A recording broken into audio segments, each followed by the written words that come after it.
Jacob Fatu just looked his best friend of 14 years dead in the eyes and super kicked him into next week.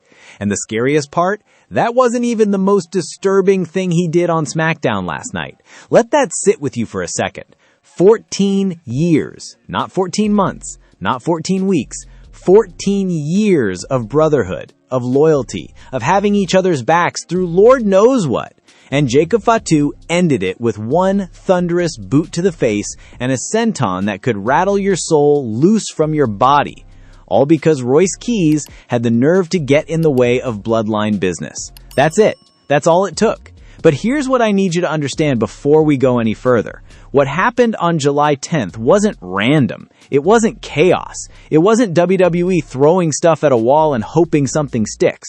Every single piece of what we saw last night on SmackDown in Oklahoma City was a breadcrumb on a trail that leads somewhere much, much darker. And most people watching are so distracted by the surface level drama that they're completely missing what's actually being set up right in front of them. So today on WrestleCore, we are breaking it all down. The betrayals, the body language, the warnings, and the one massive move that almost nobody is talking about that could blow this entire Bloodline story wide open in the next few weeks. Stay with me, because this one is going to be a lot. Let's start at the beginning of the night, because context is everything with the Bloodline.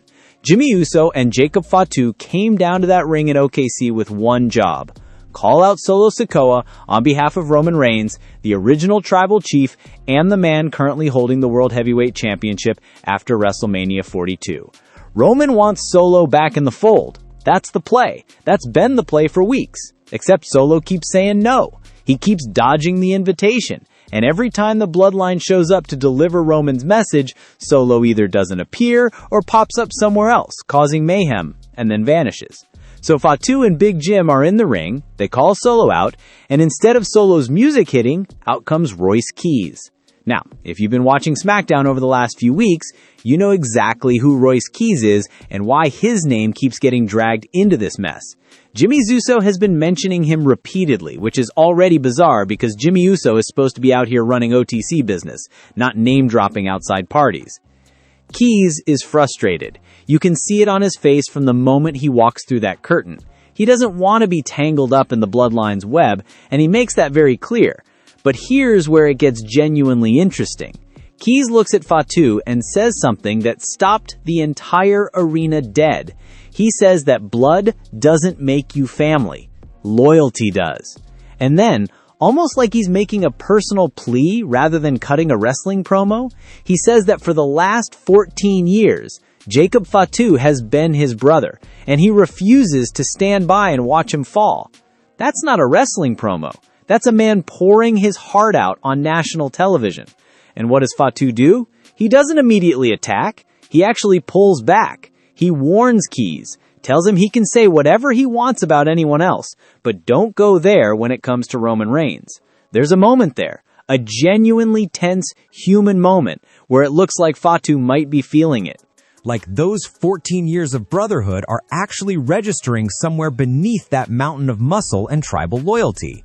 And then Jimmy Uso, bless his heart, he really can't help himself, Jimmy steps in and reminds Keys that he's not part of the family. And that triggers everything. Keys fires back, Jimmy accepts a challenge to wrestle Keys on the spot, and Fatu steps aside. He doesn't get involved. He leaves Jimmy to handle his own business. In that moment, you could read it two ways. Either Fatu is genuinely torn and can't bring himself to go against Keys, or Fatu is cold and calculated and simply isn't interested in a match that doesn't serve Roman's agenda. Either reading makes him absolutely fascinating to watch. If you're enjoying this breakdown and you're not already subscribed to WrestleCore, hit that subscribe button and smack the bell right now. We break down WWE storytelling like this every single week, and you do not want to miss what's coming next in this Bloodline saga. Now, the match itself, Jimmy Uso versus Royce Keys, is actually a decent watch if you give it a chance. Keys is a big, physical, legitimate presence, and Jimmy is still one of the most underrated performers in WWE when it comes to working a crowd. But the match is really just a vehicle for the real story happening around it, and that story accelerates when Solo Sikoa shows up at ringside. Here we go. Solo appears. The referee, who apparently got his license from a Cracker Jack box, is doing literally nothing useful as Solo attacks Jimmy behind his back, loading up for a Samoan spike.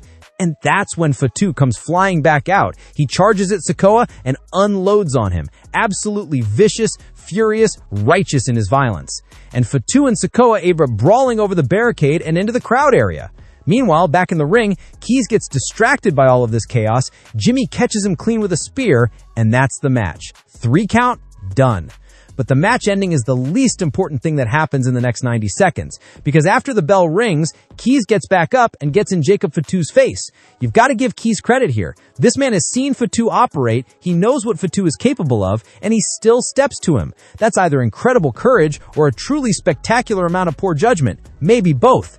Keys is trying to reach him. He's trying to pull his friend back from whatever edge Reigns has pushed him toward, and Fatu super kicks him. Not a gentle little tap.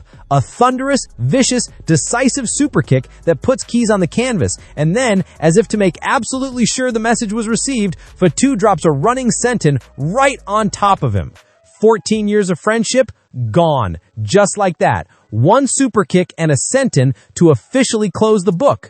Now, I want you to think about what that betrayal actually tells us about where Jacob Fatu is mentally, because I think this is the piece that most people are glossing over. Fatu was conflicted earlier. He walked away from the match. He showed what looked like genuine emotion when Keys was talking about their bond.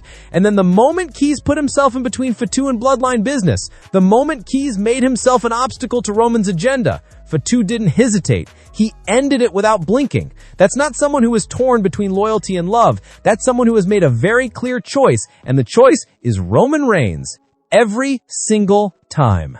The blood over the brotherhood. But here's the part that nobody is talking about enough. After Fatu destroys Keys, he turns his attention back to Solo Sikoa. Jimmy slides a chair into the ring. Fatu picks it up, and he wraps it around Solo Sikoa's head while Sikoa is lying prone in the corner.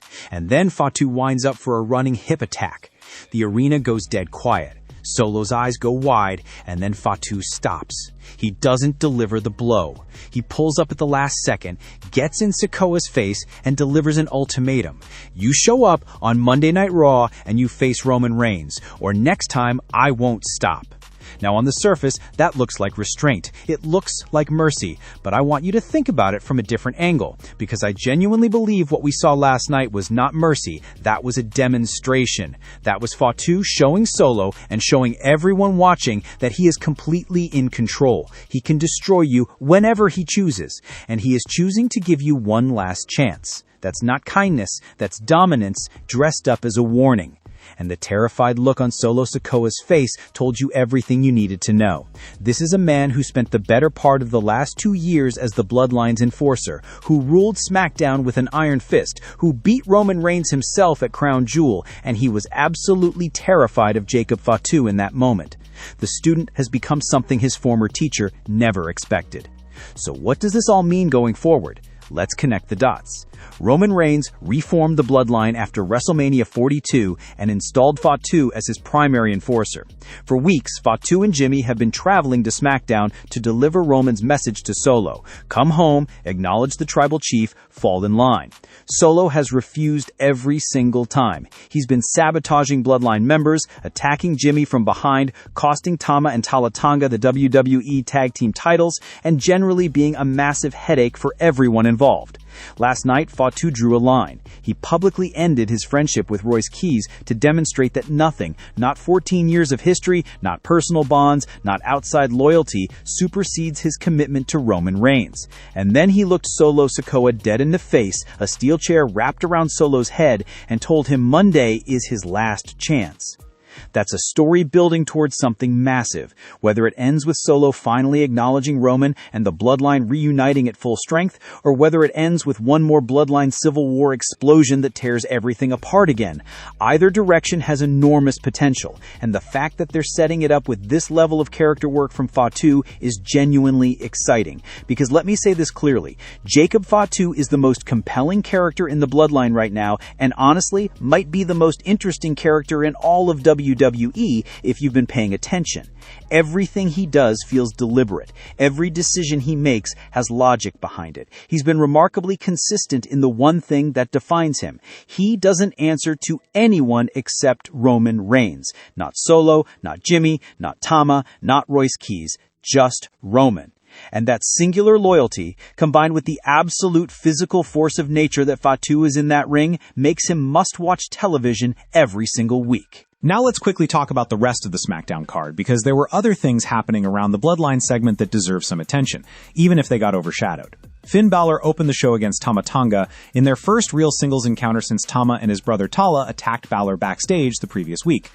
Tama recently made it crystal clear he's done with Bloodline entanglements after Solo cost him and Tala the tag team championships, and this match felt like Tama trying to establish himself as an independent force rather than just another guy orbiting Bloodline drama. The match was solid, the result went Balor's way, and there's clearly a longer story being set up with the Tonga brothers now operating on their own terms. That is a tag team worth watching going forward. The United States Championship subplot got a wild exclamation mark, courtesy of a returning Baron Corbin, who crashed the main event non-title match between Trick Williams and Carmelo Hayes. Now, Corbin showing up and standing tall with the U.S. title in his sights is either going to be great or terrible. There is genuinely no middle ground with Corbin in 2026, but the crowd reaction suggested people are at least curious.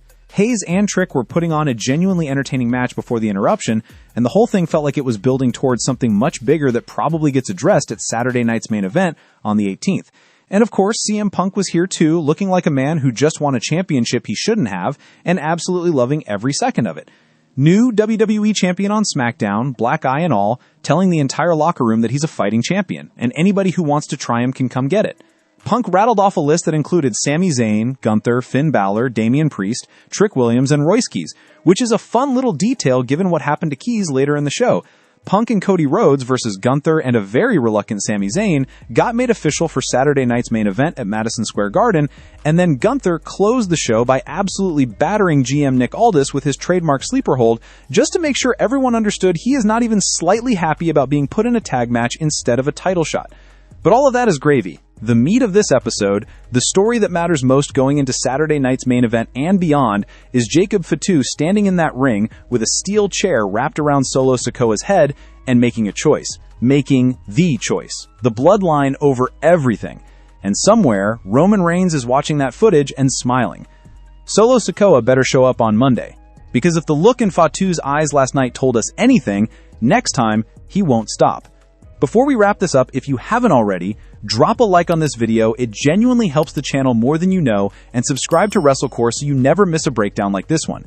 We are in the thick of the best Bloodline storytelling in months, and this is exactly the place to be for it. The question now is simple. What does Solo do? Does he walk into Raw on Monday and finally look Roman Reigns in the eye and acknowledge him? Does the Bloodline fully reunite and become the most terrifying faction in WWE? Or does Solo choose defiance one more time and trigger the full force of Jacob Fatu with no chair around his neck to stop the blow? One thing is certain, the next Bloodline betrayal isn't coming from left field. It's not going to be a surprise to anyone paying close enough attention. It is hidden in plain sight. It has been built brick by brick over weeks of SmackDown television. And when it lands, it is going to hit like a Fatu senton on a man who thought his friend had his back. Watch Raw on Monday. Things are about to get very real, very fast.